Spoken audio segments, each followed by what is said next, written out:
The crate of Coke just sitting there in a patch of grass was definitely a trap, but there was no way I was ignoring it.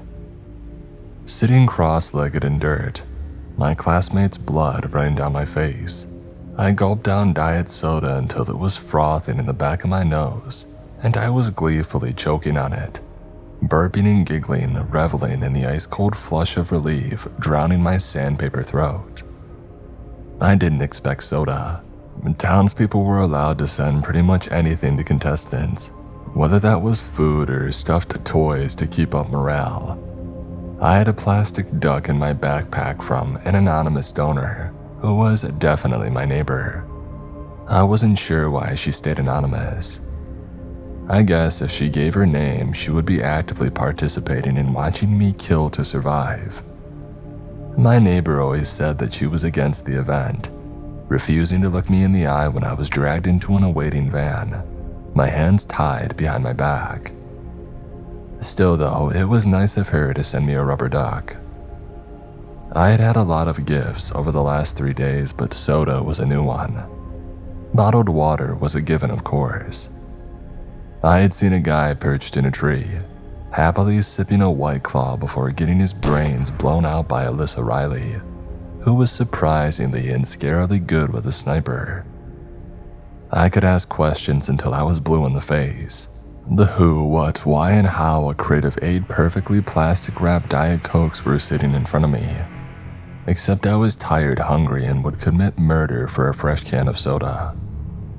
I didn't care, crawling over to them and tearing into the packaging like a rabid animal. The soda felt perfect in my hands. I didn't think about my fingers caked with fleshy pink, my skin that would never be clean again. I think I stopped coherently thinking after my 3rd or 4th kill, which meant despite being fully aware of human brains splattered all over me, I just enjoyed my drink. I was on my 3rd can, half aware of the barrier standing several yards away from me. I could sense their faces pressed against it, eager eyes awaiting the next kill. In my training, I was told to never look at the barrier that sealed us from the outside. We were like zoo animals, a yearly festive attraction for all to see. If we saw our faces, what we had been reduced to, animals covered in our friends' blood and bone, we would go insane. My father, the winner of the 1996 event, had allegedly told me the exact same thing, holding me in his arms and then hanging himself an hour after I was born. Dad displayed himself inside an empty waiting room for all to see, hanging from the ceiling fan in tangles of bandages resembling an angel. It was a spectacle people had painted and written about in town journals. A previous winner hanging himself minutes after the birth of his son. Some people called him a coward, while others believed my father had been reborn on the battleground as Jesus Christ himself. He was the reason why townspeople were convinced that no matter what we did, and how many children our town slaughtered each year, spilling blood in the name of a sacred animal, Santa Claus would never be satisfied. Christmas Eve, 1978. 5 senior kids who would quickly become infamous for plunging our town into despair kidnapped Blitzen, Santa's reindeer, while Santa was delivering gifts. In their minds, they thought a reindeer held power and immortality. So they dragged it from the sleigh sitting on top of the high school, tortured, killed, and then dismembered it, before setting the carcass alight in the woods nearby. Unsurprisingly, the kids were not granted magical powers or immortality. Santa was quiet at first and left our town without a word. Immediately, our mayor tried to cover it up, disposing of Blitzen's remains and holding a town meeting, urging people to never speak the reindeer's name again. They thought that they got away with it. A whole year passed by and Christmas came once again, our town filled with festive lights and decoration. On Christmas Day, however, there were no presents and stockings. Instead, half of the senior class were found skinned of their flesh, still in their beds, with Blitzen's murderers being reduced to reddish pulp staining their sheets. Parents ended themselves over what was left of their children. And Grammy described it as a massacre so bad that they knocked down the high school, both ashamed of those 5 students and horrified by the senior bloodbath of 1979. Santa sent a very clear message the following year. To make up for their children's sins, every child would spill blood in Blitzen's name. If they refused, he would start picking off citizens himself. In the early 80s, I don't think my town believed it. So they went on as normal and attempted to hold both a holiday and a day of mourning for the dead, which was quickly interrupted by demonic elf-like creatures that ripped apart half of the mourners, parents and children alike. The more that our town resisted, Santa tightened his iron fist. Babies were born with contorted bodies and heads, choking up tinsel. The town was overridden with festering bugs on every sidewalk, the light turning blood red and a plague hitting the preschool. So yes, Santa wasn't messing around. Which meant that Livingswood had to find a way to spill the blood of several dozen children every year to save themselves. Mom told me that Santa himself was in talks with the mayor, and both had come to a sort of agreement. First was that every citizen born after 1980 would not be allowed to leave the town, trapped inside its wrath. Every year on December 23rd, half of the senior class would take part in a 3-day kill or be killed style event, with the winner the last one standing and gifted with a choice. Ring the bell at the stroke of midnight on Christmas Day and grant Livingswood another year of mercy, or fail to ring it and plunge the town into darkness, allowing Santa and his little helpers to rip the town and its civilians apart. The town knew what he was capable of, and they had no choice but to agree to these terms. Now, it's not like kids didn't protest and refuse to take part. Parents with power attempted to take control and the spotlight away from their own kids. Initially, Livingswood attempted to play the system. The mayor's children were automatically excluded on the grounds of them being too important, and parents and teachers were influenced to pick students from either broken backgrounds or with poor test scores. Santa immediately slaughtered 3 girls at random, right in front of their parents. Never there in person, but his methods were horrific, described as watching an invisible mouth, a gnawing tumor, tearing the body apart from the inside. His argument was that 5 children from completely different backgrounds had killed Blitzen. 3 of them were rich kids with serious cash, while 2 had been either living in government housing or the trailer park. Every student was guilty in his eyes. Santa didn't see individuals. He just saw a town full of poisoned children, psychotic murderers who were to be punished each year to make up for the town's sins. So participants were chosen by Santa himself. The kids eligible for the event would put out a stocking on December 1st. White candy canes were safe, while red ones marked them for death. When I was 8 years old, I had a screaming fit over the song, "Santa Claus is Coming to Town." The town was not subtle in training us from preschool that Santa was not a good person. I already knew. Santa Claus was the reason for my mom's excessive drinking, and the cult dedicated to my dead father being the next reincarnation of Jesus, or something like that. Santa Claus had murdered my father. He didn't bring gifts for us on Christmas Day.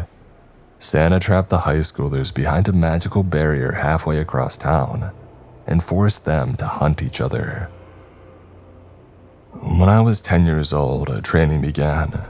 First, we were told the story of Blitzen's death, and then the town mayor with a strained smile and trembling voice stood in front of us and told us that only the lucky ones would be chosen to fight for our town. And we were taught what our choice would be once victorious. Ring the bell and save the town. There is even a song made out of those words, purposefully catchy to stick in our heads. Ring the bell and save the town. La la la la la. When Mom wasn't blackout drunk on the couch, she fought to make sure my candy cane was never red. And to her credit, Mom almost protected me. She argued that our family had already fought for the town, granting Livingswood years of mercy that they did not deserve. However, according to the mayor, Dad being victorious in 1996 was not a good enough reason for him to spare me.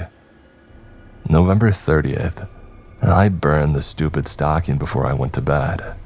I think Santa considered me and the other kids who had parents that were previous winners as legacies, so it's not like I was surprised when I awoke to find the stocking on the foot of my bed, despite me burning it to dust and pouring the dust down the drain.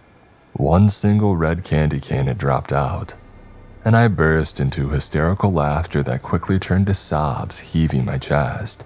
I tried to hide it, eating it only for the candy to creep back up my throat, choking my tongue and slicing my mouth open when it slipped from my bloody lips, fully intact. I tried to hide it from my mom, but even barely sober and awake, she held out her hand. "Candy cane, please." I didn't look up from my cereal. "It's white," I lied, pasting on my best smile.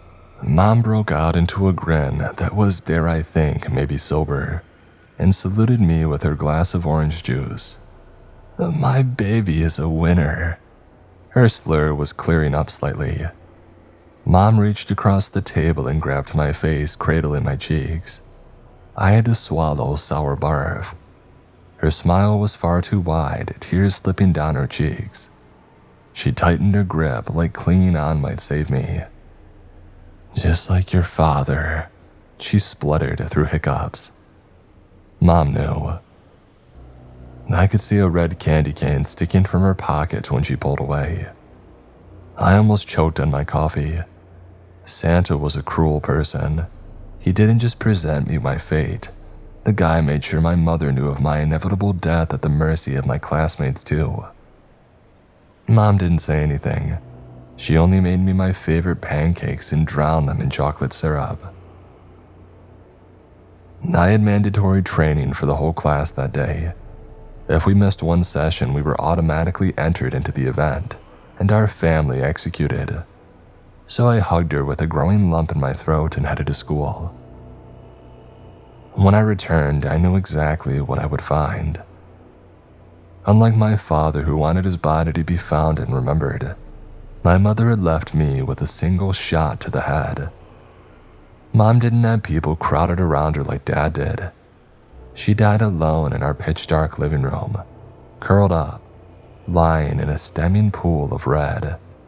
When I dropped to my knees by her side, her blood was freezing cold, thickening into a paste and drying into her favorite sheepskin rug. She took her own life minutes after I left for class. Mom's death meant nothing to anyone but me and the weird cult made up in my father's name. Neither the cops nor the coroner took her body. They were too busy hunting down chosen kids trying to escape town and their fate. I wrapped Mom in sheets and left her on her bed. Dad's cult broke into our house on the eve of the 23rd of December, throwing themselves on the ground in front of me, their faces cast in candlelight. They were bowing. To them, I was my father's legacy who would do the town a favor. In their messed up minds, they believed my father's death was symbolic, that he hung himself to represent the town giving in to Santa's will. I'm pretty sure it was depression and trauma, PTSD that kept him up all night screaming, that killed him. But you can't argue with crazy. They crashed through my door bearing festive masks, decorated in tinsel and colorful lights. The ringleader was definitely a teenager. Somehow these crazies had managed to brainwash scared kids in my class into joining them, and if they were chosen, going against rules, failing to ring the bell and plunging our town into the dark. The cult wanted Mom to use as a so-called beacon for the opening ceremony. I told them to go screw themselves. 13 years of mental and physical training, I no longer felt emotion the way that humans are supposed to. Core memories are supposed to begin around the age of preschool, where the brain starts to become self-aware. Kids are taught basic languages and numbers. We were taught how to fight. As littles, we were exposed to horrible things and murder, read on both screen and in person. It was supposed to desensitize us. But I think it just made 50 psychopaths torn of empathy and emotion. After all, you'll never be truly okay after being splashed in the face with blood at a young age. I don't think that I'll ever get it out of my head even years later. It was a lesson teaching us how to properly sever the veins in the throat muscles, so our victims couldn't scream, of course. I remember the slick blade of the knife slicing into flesh. I screamed the first time that warm, wet redness splattered my cheeks. The second, third, and fourth times, I only stared. I was 9 when I killed my first person, a single gunshot to their head. After that, I stopped truly feeling anything at all. I didn't feel regret when I leapt onto the cult leader, already knowing exactly how to squeeze the breath from his lungs. This kid had my exact training, but he wasn't using it. I think he wanted me to kill him. Ripping off his Santa mask like a Scooby-Doo cartoon, the guy's expression was riddled with insanity. "Do it," he mouthed, rotten teeth stretching into a grin. Daniel Oliver was like me. His mom was the winner of the 1994 event. She had Daniel and twin girls, killing the twins and then herself, leaving Daniel and his father behind. I wasn't surprised that he bought the BS that his parents did the right thing, and they were in fact symbols of our dying town. I didn't choke him. Wresting the kitchen knife from his struggling hands, I plunged the blade into his eyes so I didn't have to look at him, at what he was trying to tell me. "Poisoned," Daniel giggled, blood frothing between his lips. His laughter was hysterical when he got to his feet, one hand over his socket. I guess the rumor was true that kids our age didn't feel proper pain. "We're all poisoned." He blindly reached out to me, blinking through intense red running in rivulets down his face. "But you know what to do now, don't you?" Narrowing his good eye, the boy's lip curled. "You're Ben Ashcroft's son. You can do what's right." I cocked my head, curious. "And what is right exactly?" His smile widened. "You were chosen." I don't like to broadcast it. His manic giggle sent shivers down my spine. "Then you know what to do, just like your father. We sinned as a town, we killed a sacred beast, and there's no running away now. We will keep dying, offering our children to darkness and despair that is endless, that will never stop. They will keep dying, and the survivors will be creating future murderers and corpses for a town that does not deserve a second chance." Daniel's expression twitched, and for the fraction of a moment I swear that I saw coherence. He wasn't crazy, he was upset. It was enough to send me stumbling back, phantom bugs choking, filling my mouth. Unless... He caught himself exhaling a breath. "You end it." I opened my mouth to speak before he cut me off. "Oh, my mom tried to tell us," he said, his voice breaking. "Mom killed herself and my sisters because we are all poisoned." His eyes were tragic suddenly, lips wobbling. "This town and its people are tainted and wrong." Daniel offered me a weak smile. "You need to put us all out of our misery." I called him a nut job, shoving the idiot out the door. 2 days later, 13 of my classmates were dead. I was trapped behind a magical barrier standing between me and survival, picking pieces of bone like cat's teeth clinging to my sweater. I was wrong about the no longer feeling empathy and emotion part. I was a stupid kid and thought that I wouldn't feel when I killed. Oh, I was sorely mistaken. Maybe something was in the air, Santa's mind control cursing us with emotions, or maybe I was actually just breaking apart inside. Daniel was right, and I had made my decision after losing my friends. Daniel was right. Dad was right. We were all dead people walking. I didn't mean to join a group. 3 kids that I would never usually hang around with. After being knelt in crap for hours listening to kids being slaughtered, I needed human interaction, even if it was fellow contestants capable of one-shotting me in one single swoop. Kenji, Klee, and Alex. In training, we were told to stay independent and avoid forming groups and attachments unless it was beneficial to us, or a luring tactic. I found them by accident. Klee stepped on a branch and squeaked, revealing her position. She was pretty obvious, bright red curls glinting in the afternoon sunlight. And not to mention she was standing there smiling at a butterfly. My only weapon was a knife and she had a 9mm Magnum. Klee had the advantage, so I thought for sure that she would shoot me in the face and then skip away. She almost did, until 2 figures were bounding from the trees and stopping her. Kenji was their leader, a sharp-faced kid with a shaved head and a too friendly smile, and Alex, a brunette with a permanent scowl. Kenji introduced their little group as the pacifists. Kenji stuck his gun in my forehead with a playful smile. Join us or die. I slipped my fingers into my jeans, easily inching around the handle of my knife. Do you know what a pacifist is? Maybe, was all that he responded with a laugh. We had all been groomed to be killers since birth, so I knew that Kenji would kill me in a heartbeat if he wanted to. His hands were wrapped expertly around the butt of the gun. His eyes were exactly what I expected, insanity mixed with a splintered emotion. I watched his finger dance across the trigger. Do you like mac and cheese? His question took me slightly off guard. I lowered my hand slightly, my fingers loosening around the knife that I had been ready to plunge into the side of his head. What? Mac and cheese, he shrugged. Someone in town sent me a giant steaming pot of pasta and cheese, and we don't know what to do with it. Kenji nodded at my knife, his lip quirking.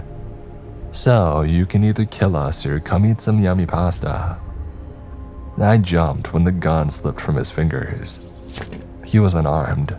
I could easily sever a vein with him that close.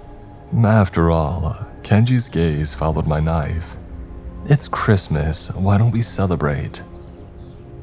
His words twisted my gut. I had never celebrated Christmas. I knew what the rest of the world did, watching movies and TV shows. Normal people's stockings weren't filled with candy canes marking them for death. In fact, it was just candy. Normal people strung lights in trees and even brought in trees from the outside and decorated them. It was called a Christmas tree. Livingswood, however, was terrified of acknowledging the holiday. Alex folded his arms, still scowling, though there was maybe the slightest quick of a smile trying to curve on his lips. We've got food and lights, he grumbled, if you want to join. Klee nodded eagerly behind him. Yes, we're having our own holiday meal. Oh, the joys. Alex rolled his eyes, but his eyes were warm for Klee. I thought they were joking until they took me back to their little hiding spot, and there it was, a big old pot of pasta. The crappy, battery-powered Christmas lights blinking in the dirt where they wouldn't be detected should have made me cry. The pasta that melted in my mouth when I shoved it down my throat should not have relaxed my body. This could easily have been a trap, but it was the most comforting and tastiest trap ever. I was swallowing down creamy pasta when an explosion went off behind us. The others didn't move, only hugging their bowls closer to them. Do you guys know any Christmas songs? Kenji yelled over a guy screaming, begging for mercy. followed by his killer's maniacal laughter. Alex nodded, squeezing his eyes shut when another sharp cry rattled the night, blood staining the icy wind hitting me in the face. I continued eating pasta. Yeah, I know one. He started to sing a melody which would forever be stuck in my head. I never knew how the lyrics went though because Kenji stood up, pulled out his gun and shot Clea in the head. Alex kept singing the melody like he knew it was going to happen. No lyrics, I thought, staring wide-eyed at the cavern between Clea's brows. Just the melody. Before it stopped and Clea hit the ground, Alex was slowly standing up and reaching for Kenji, whose expression was flat, eyes vacant and wrong. He was stock still and not even shaking, his fingers perfectly cinched around the butt of his gun. I don't know what it was. Maybe Kenji was screwing with us the whole time, and he planned to kill us after the Last Supper type of meal. But I knew the truth. He was poisoned. Not just by Blitzen's original killers, but by a town who had fashioned him into a psychopath. I think both of us knew the moment Alex slashed the boy's throat and gently lowered him to the ground exactly what we needed to do. Daniel was right, and I guess my dad was too. I don't think he was Jesus, like his weird cult's rants, but I think my birth made him realize that I was poisoned too, and my children would be poisoned, and my children's children. Sudden movement behind me snapped me from my thoughts and I almost choked on my coke. Whipping around, I shot a startled-looking Alice Jarrett point blank in the head. The crack of the gunshot had definitely revealed my location, but there was only 3 of us left. Alice's tactics were clever, using the crate of coke. I admit that I fell for it, but Alice didn't know that I was armed. I made sure to let other participants know that I had a single knife and nothing else, while keeping Kenji's gun stuck down my pants. When Alice dropped into the dirt, the crowd outside the barrier began a countdown. I could already see them, camera flashes behind the glass. I could imagine how nervous they all were, awaiting the last one standing. There were 3 contestants left: Alex, Ramona, and me. 11:57. A clock face was illuminated on the barrier every hour, displaying the time. December 25th was looming, and so was my choice. The 3 of us had already made our decision. I would make it painless to not give them a warning. I could sense that the 2 of them were stalling. Alex was helping himself to diet soda, and Ramona was just vibing, stealing shiny things from dead contestants. In the town's eyes, we were minutes from killing each other, and the survivors saving them for another year. Ring the bell and grant Livingswood mercy. The words rattled in my skull. 11:59. Save the town. But I was covered in Alyssa. Fractured pieces of Kenji's skull clung to my sweater. I was cold, tired. I could still hear their screams, feel their blood caked all over me. I could see why Santa chose a traumatized kid to make this choice. Cruel but clever. Who in their right mind would save an already poisoned town? The seniors before us were hopeful of a better future, a chance that we could be forgiven. But that's not true. Blitzen wasn't just a reindeer but a part of Christmas. We were stupid to think that Santa would ever offer us mercy. Alex and Ramona stood by my side when the chance to ring the bell came and went. Outside the barrier, the town had erupted into chaos, trying to force themselves into the glass. Their wide, accusing eyes and snarls were the icing on the cake. Ready? Alex's blood-slicked hand entangled with mine. It was comfortable and I was at peace. Alex and Ramona wanted it to be fast, painless, and so I made it fast. I didn't give warning, twisting around and slicing Ramona's throat open and shooting Alex in the perfect place to secure 0 pain. The town started screaming at me behind the barrier, urging me to ring the bell, that it still wasn't too late. Their fear made me scared too, but I didn't show it. even when they threw things into the barrier. The mayor himself was at the front, his lips twisted into a furious yell, screaming at me to ring the bell. Instead, I gulped down soda. I could see my reflection on the surface of the barrier. I looked awful. I could barely see my face, splattered red, covering every inch of me, my hair a mop hanging in front of my eyes. But I was smiling. When jingling bells sounded from above, horrified cries erupted behind the barrier. I just smiled at Santa's looming shadow into skin-prickling oblivion creeping across an earthy pitch-black sky. Tipping my head back, this darkness was impenetrable, swallowing up the sky above our town. His maniacal, bloodthirsty grin and tragic eyes. I dropped to my knees and raised my Coke to Blitzen, only for cold, skeletal fingers to wrap around my neck and yank me back. "Thank you," his voice thundered in my mind when the first snow of winter started to fall, lightly grazing my face. No, not snow. I blinked, coughing. Ash. The ground was white when I was being dragged through startling nothing. I could smell the stink of burning flesh and I risked to look back, but there was nothing to look back on. Several faces were pressed against the barrier trying to force themselves through, when tiny creatures with melted faces and pointy ears leapt onto them. There was an explosion of red splattering the glass. I turned back, thinking of my dead friends. They were at peace. Then what about me? Where was my peace? The shadow tugged harder on the back of my sweater and I stumbled. "Come with me." I had no choice, staggering into the dark, my own breath and every thought drowned out by jingling bells. I wish I could tell you that I too died with Livingswood, but I'm still here writing this now, aren't I? Currently, we're in Switzerland. We do a trial run with the sleigh before the real thing, just to make sure that everything is fine and the reindeers are good. I found a phone and I'm not being monitored anymore. There's a tracking device in my neck, but I don't think it can tell that I'm writing this, unless it can. In that case, I'm a dead boy walking. And Jinx, the moody kid who orders me around, is MIA. I think he's checking on the naughty list, so I think that I'm good. Poppy is somewhere, probably smoking weed. She thinks that the big guy doesn't know. I can assure you that he does. Just like other naughty kids who tried to bear the sins of their town, we are stuck as Santa's little helpers.